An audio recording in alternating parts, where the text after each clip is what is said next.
aka the Millennial Kingdom, is the 1,000-year reign of Jesus after the tribulation and before the great white throne judgment of the wicked.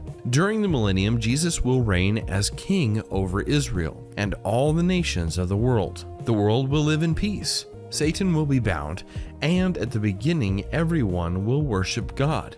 The purpose of the 1,000-year reign is to fulfill various covenants God made with the world. The Palestinian Covenant.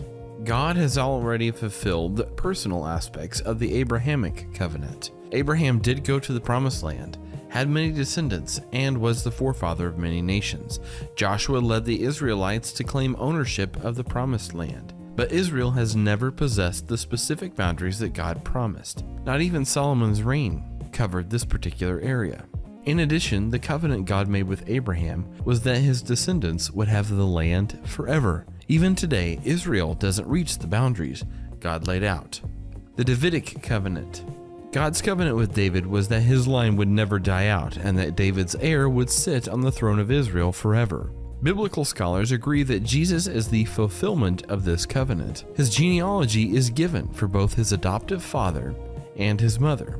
The Jews understood this when they laid down palm branches as Jesus rode into Jerusalem, but they didn't understand. The nature of Jesus' work was for the new covenant, not for the Davidic covenant. The 1,000-year reign will be the beginning of Jesus' reign over Israel and the earth. The new covenant. The work of the new covenant, Jesus' death and resurrection to reconcile hearts to God, has already been accomplished, but we have not yet seen the complete fulfillment. But this is the covenant that I will make with the house of Israel after those days, declares the Lord. I will put my law within them, and I will write it on their hearts. And I will be their God, and they shall be my people.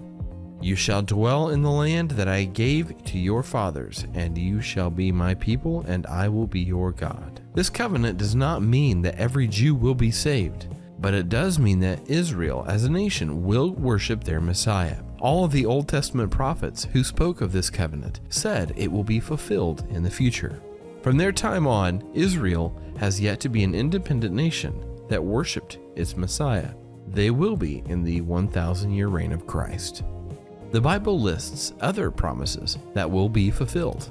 God promised Jesus he will make his enemies a footstool and that Jesus' followers will worship him freely. God promised the nations of the world that they would live in peace with Jesus as their ruler. And he promised creation that the curse would be lifted, animals and the earth would be restored to peace and prosperity, and the people would be freed from disease. These too will be fulfilled during the 1,000-year reign.